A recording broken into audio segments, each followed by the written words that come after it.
So the topic is aluminium. ठीक है, aluminium की एक्सट्रैक्शन करनी है। एल्यूमिनियम की जो ओर है उसका नाम है बॉक्साइट और उसका फॉर्मूला है Al2O3.NH2O। ठीक है, अगर एल्यूमिनियम की ओर के साथ यानी इस बॉक्साइट के साथ अगर आयरन और सैंड की इम्प्योरिटी मौजूद हो, यानी कि ये तो है ही है, इसके अंदर ये सब चीज़ें मौजूद हैं इम्प्योरिटीज़, लेकिन इसके साथ साथ इसके अलावा से भी इम्प्योरिटीज़ अगर ये दोनों मौजूद हों तो जो मेथड यूज़ किया जाता है इसको जो है वो प्यूरिफाई करने का वो है हाल्स मेथड। ठीक है, अब हाल्स मेथड में क्या करते हैं कि सबसे पहले हमारे पास जो ओर होती है ना उसको हम क्रश कर लेते हैं। ठीक है, और उसके अंदर डालते हैं वॉशिंग सोडा Na2CO3। अब होता क्या है कि ये है हमारे पास एल्यूमिनियम की मेटल। ठीक है, एल्यूमिनियम की जो है वो सॉरी ओर। अब इस ओर के साथ साथ इसके अंदर ये चीज़ें मौजूद हैं, आयरन और सैंड, ये दोनों चीज़ें मौजूद है। इसको लिखा नहीं गया लेकिन इसके साथ जो है वो मौजूद हैं। ये आप लोग समझे कि ये दोनों चीज़ें, ये सिर्फ एल्यूमिनियम अकेला नहीं है, इसके साथ जो है वो आयरन और सैंड भी जो है वो दोनों चीज़ें मौजूद है। अब हम क्या करेंगे, जब हम इसको वॉशिंग सोडा के साथ रिएक्शन करवाएंगे तो बन जाएगा सोडियम एल्यूमिनेट। होगा क्या कि यहाँ पे जो वॉशिंग सोडा है वो इसके साथ तो रिएक्शन कर लेगा लेकिन सैंड और आयरन के साथ रिएक्शन नहीं करेगा। इसको जरा इधर ही लिख देती हूँ मैं। सैंड और आयरन के साथ यानी कि जो इम्प्योरिटीज हैं कौन कौन सी, सैंड एंड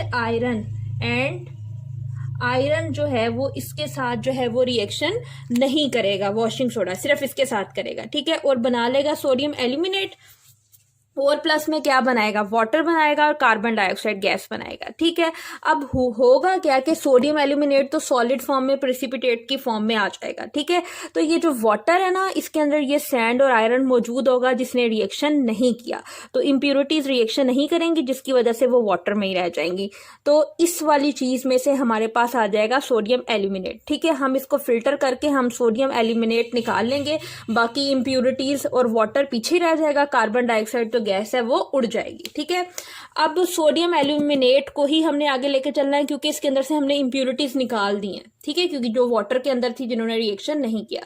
अब सोडियम एल्यूमिनेट को हम जब निकाल के ले आए तो उसको हमने नए वाटर और कार्बन डाइऑक्साइड गैस प्रोवाइड की, 50 से 60 डिग्री सेंटीग्रेड तक उसको हीट किया तो हमारे पास एल्यूमिनियम हाइड्रोक्साइड के प्रेसिपिटेट आए। ठीक है, यहाँ पे पीपीटी होता है मतलब कि प्रेसिपिटेट, कैसे कि ये फॉर एग्जांपल कंटेनर है, इसके अंदर इस तरीके के पार्टिकल्स जो है वो नजर आएंगे, उनको बोलते हैं प्रेसिपिटेट्स। ठीक है, और वॉशिंग सोडा है, वॉशिंग सोडा लिक्विड फॉर्म में होगा, ये पीछे रह जाएगा, इसको हम फिल्टर करके एल्यूमिनियम हाइड्रोक्साइड को अब यहाँ से भी निकाल लेंगे।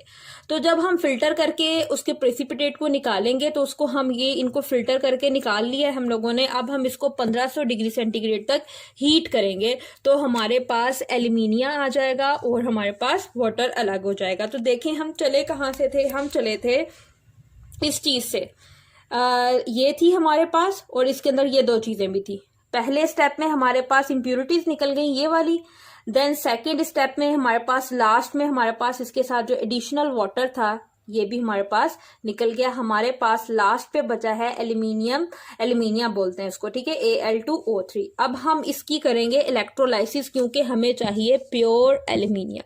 तो ये कैसे मिलेगा हमें, हम जो है इसके लिए करेंगे इलेक्ट्रोलाइसिस जो कि इम्पोर्टेंट है और सेपरेटली उसके अंदर से काफी MCQs वगैरह भी आते हैं। ठीक है, अब थी हमारे पास इलेक्ट्रोलाइसिस ऑफ एल्यूमिनियम आ गया, यानी कि जो हम लोगों ने पहले स्टेप में जो है वो Al2O3 निकाला था, अब हमने इसमें से क्या लेना है, सिर्फ एल्यूमिनियम निकालना है। तो हम कैसे निकालेंगे, इसके लिए हम करेंगे इलेक्ट्रोलाइसिस।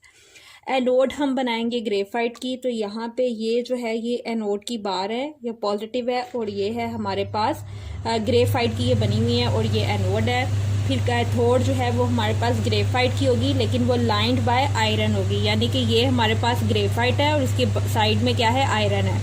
तो कैथोड भी किसका बना होगा, ग्रेफाइट का। तो ये हमारे पास क्या चीज़ है, कैथोड है। ठीक है, अब इस कंटेनर के अंदर हम क्या क्या ऐड करेंगे, इस कंटेनर के अंदर हम जो है वो एल्यूमिनियम के साथ साथ यानी कि Al2O3 के साथ क्या चीज़ ऐड करेंगे, हम ऐड करेंगे कैरियोलाइट एंड फ्लोरोस्पार।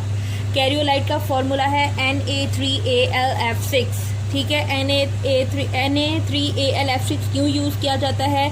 मेल्टिंग पॉइंट को डिक्रीज़ करने के लिए एल्यूमिनिया के, ठीक है, क्योंकि वो मेटल है तो उसके बहुत ज़्यादा हीटअप हो जाएगा, तो इसके लिए हमें जो है वो मेल्टिंग पॉइंट उसका कम करके रखना पड़ेगा, इसलिए हम इसके अंदर कैरियोलाइट यूज़ करेंगे। देन फ्लोरोस्फार हम क्यों यूज़ करेंगे? उसका फॉर्मूला है CaF2 और वो यूज़ करेंगे इंक्रीज फ्लूइडिटी। इसका मतलब है कि एल्यूमिनियम हमारे पास मेटल है, वो नहीं फ्लू हो पाएगी, वहाँ से निकल नहीं पाएगी, ठीक है, तो इसके अंदर हम फ्लोरोस्पार यूज़ करते हैं ताकि उसकी फ्लूइडिटी रहे और वो वहाँ से इजीली रिमूव होता रहे, ठीक है। ये सारी चीज़ें कैरियोलाइट, फ्लोरोस्पार और जो है Al2O3 हमने इस कंटेनर में डाल दी और इलेक्ट्रिसिटी ऑन कर दी, ठीक है। जैसे ही हमने इलेक्ट्रिसिटी ऑन की, सबसे पहले प्रोसेस होगा आयोनाइजेशन का, ठीक है। Al2O3 आयोनाइज होके एल्यूमिनियम पॉजिटिव और ऑक्सीजन नेगेटिव आयंस यहाँ पे प्रोड्यूस कर देगा, यानी कि Al+3 और ऑक्सीजन -2 इसके अंदर बन जाएंगे। पॉजिटिव आपको पता है किसकी तरफ मूव करेगा? नेगेटिव की तरफ मूव करेगा। तो यहाँ पे देखें एल्यूमिनिया जो है वो मूव करके आएगा कैथोड के पास, वहाँ से इलेक्ट्रॉन गेन करेगा और एल्यूमिनियम मेटल बना लेगा, जिसको हम लोग यहाँ से रिमूव करते जाएंगे, ठीक है।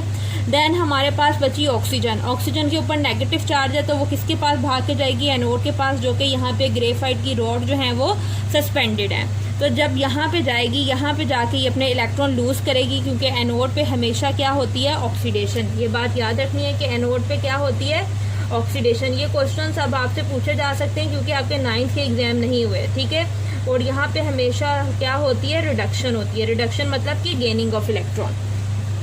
तो यहाँ पे 12 इलेक्ट्रॉन लूज हो गए और ये ऑक्सीजन बन गए। तो जब यहाँ पे आके ऑक्सीजन बनती है, यहाँ पे देखें, जब यहाँ पे आके ये इलेक्ट्रॉन जो है वो लूज करता है तो ऑक्सीजन बनती है, ये कार्बन की है। तो कार्बन ऑक्सीजन के साथ मीट करके कार्बन डाइऑक्साइड गैस बना के यहाँ से उड़ जाती है, ठीक है।